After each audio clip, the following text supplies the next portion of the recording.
everybody, this is Eldridge from Sweaty Ganesh Yoga in Eugene, Oregon. And I'm here today to talk about the problems with lock the knee and hyperextension. So this is really a video for anyone who has been taught in yoga classes to lock the knee, and also any teachers who currently teach lock the knee. I was originally trained as a Bikram yoga teacher back in 2008, and I also taught students to lock the knee for 5 years before I received some additional yoga training, some additional anatomy training. I really started looking at the problems with this terminology. So let's start with what a locked knee means. So anatomically speaking, a locked knee means that the knee joint is in extension, which means it's not flexed or bent. This is flexion, this is extension. So it means that you've got the femur bone stacked on top of the tibia bone. And when this happens and the joint is anatomically locked, the femur actually rotates inwardly, so inward toward the body on the tibia bone, which creates that locking mechanism in the back of the knee. In this position as well, the hamstrings along the back side of your leg are totally relaxed. They're not engaged. And this is a position that was designed for us to be energy saving. So if you were just going to stand and hang out in your normal position with your bones stacked up, to avoid using all your muscles to support yourself, the only thing that really needs to be engaged in my lower body in this position is a little bit of engagement in my calf muscles. So it's anatomically advantageous for us to be able to lock the knees. It's also not very advantageous to use in a balancing posture or in a yoga class when you're trying to use stability in the lower body to create mobility elsewhere. So when I first became a Bikram yoga teacher, I understood that the difference between Bikram's version of lock the knee and the anatomical version of lock the knee was that Bikram wanted you to contract the quadriceps muscles, these 4 quads on the front of your thighs. There are 2 problems with this. The first is that when you teach students to lock the knee, and I found this to be the case in many classes, no matter how many times I explained to students that I wanted them to contract the quads to lift up the kneecap, which would protect the knee joint, students would confuse the term lock the knee with the anatomical locking of the joint, which is again, no muscular contraction front or back. So that's part of the problem. It's just the terminology of lock the knee. The other part of the problem is that simply instructing many students to press the knee all the way back and contract the quads does not actually create a situation of stability for the knee joint or for the rest of the body, particularly in balancing postures. So let's take a look at this second problem. What is the problem if we just ask students to push the knee all the way back and contract the quadriceps muscles?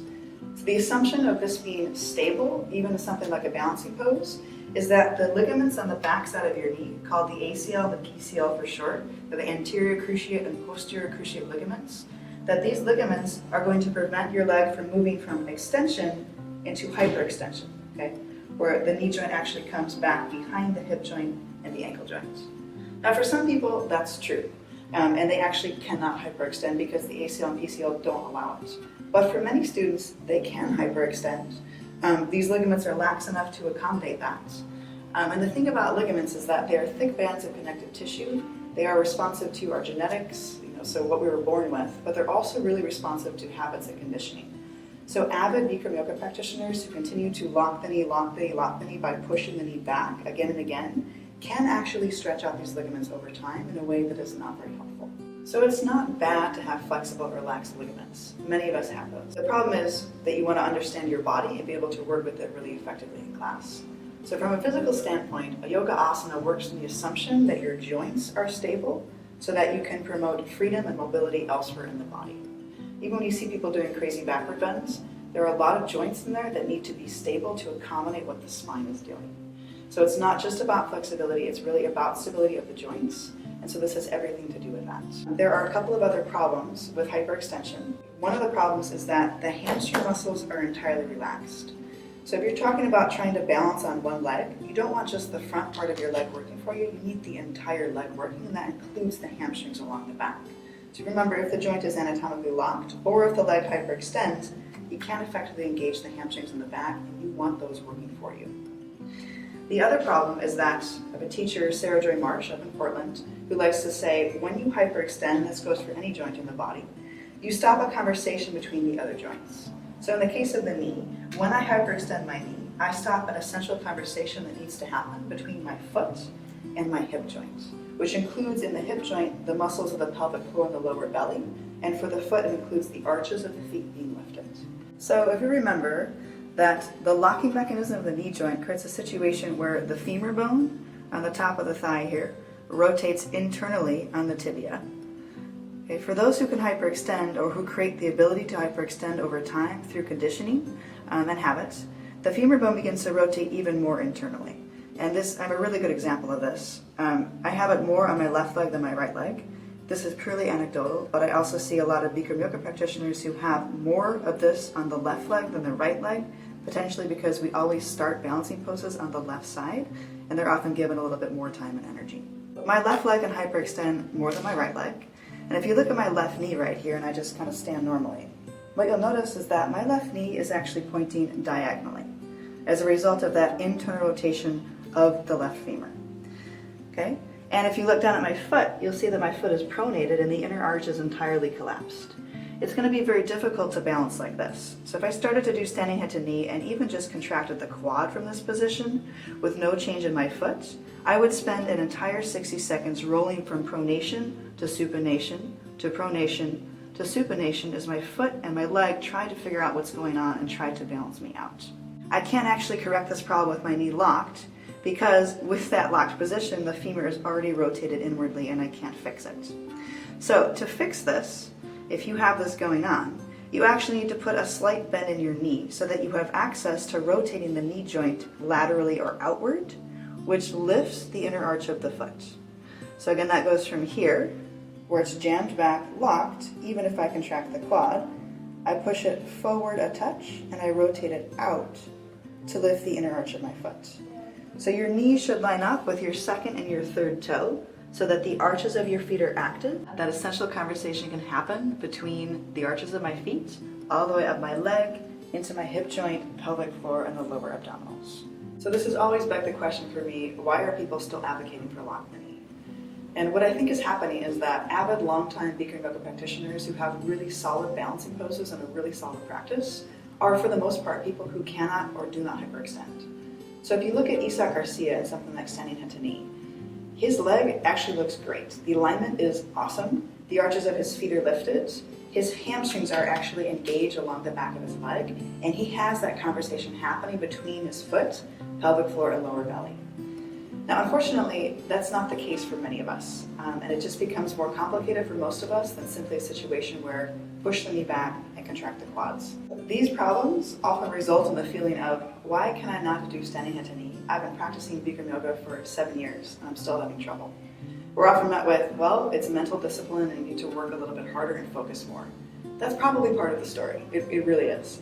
But part of the story could also be your leg is out of alignment and something is not stable enough to actually support you in this posture. All right, so in order to start developing a strong, stable standing leg in a balancing posture and to not hyperextend, you introduce a microbend. And that's a concept that for many of us who were trained in Bikram yoga, we thought was not accurate and not true. We also didn't really understand it, I think, in most cases. So what is a microbend? It goes from the leg jammed all the way back like this, even with quads contracted, to a slight bend in the knee. So technically what we're looking to do over time is bring the leg into alignment where the femur bone is stacked right on top of the tibia, so the leg is in extension but not hyperextension. But for many students, they have to rebuild this hamstring strength, and the hamstrings are going to protest at first. It is okay to have a microbend that looks something like this in a standing leg, as opposed to this, as they work from here to correct the alignment, get the arches lifted, have this conversation happening, and have a stable foundation. In Bikram yoga, they often teach us that if there's even a slight bend in the knee, that this is a problem for the knee joint. It becomes unstable, and we really worry then about the health of the knee joint. That is anatomically unsubstantiated. So this is not a problem for the knee joint to balance like this. Yes, if you bend the knee significantly and try to balance on one leg like this, now I've got a whole bunch of other things going on. This is too much pressure on the knee joint. But a microbend is absolutely fine as students, again, work to find the hamstrings and work to a position of having the leg extended but not jammed back. Just a couple last words here. I've been practicing yoga for 10 years. I still practice Bikram yoga. I've practiced Bikram yoga that entire time. And for 9 of those years, I practiced lock the knee. So it's just in the last year or so, year and a half perhaps, that I've stopped locking the knee and introduced that micro bend, which has helped me lift the arches of the foot, have this conversation, have a stable standing leg, and be able to balance better. Balance will get worse with time. That was the case for me, and I see it happen with many of my students. Your leg has to reassess what's going on, new muscles need to develop, And the arches of the foot going from collapsed to lifted is a process that just takes some time to absorb for the body. It does get better, and I feel much more stable in my balancing postures and actually throughout my entire practice than I ever have. I am still working in some cases on going from a slight micro bend to having the legs straight without jamming it back, because this is a much easier position to have. So just give yourself some time if you are working with this, and know that it is okay to have a little bit more of a bend than is ideal as you are working toward it. The last thing that I have found helpful in terms of cueing students with some of this is to tell them, instead of pressing the knee back, to think about pressing down through the foot and lifting up out of the hip joint. So again, that reinforces that conversation happening between the entire lower body. And rather than pushing it back, we're looking for a contraction and a lift, as well as a grounding sensation in the foot to keep you super stable. So stay tuned. The next video that we'll do, I'm going to bring in several of my teachers who can and cannot hyperextend to varying degrees. And we'll go through proper alignment for balancing poses, as well as just other standing poses, and the way to work best with the type of body that you have. Hold on, this will hurt more than anything.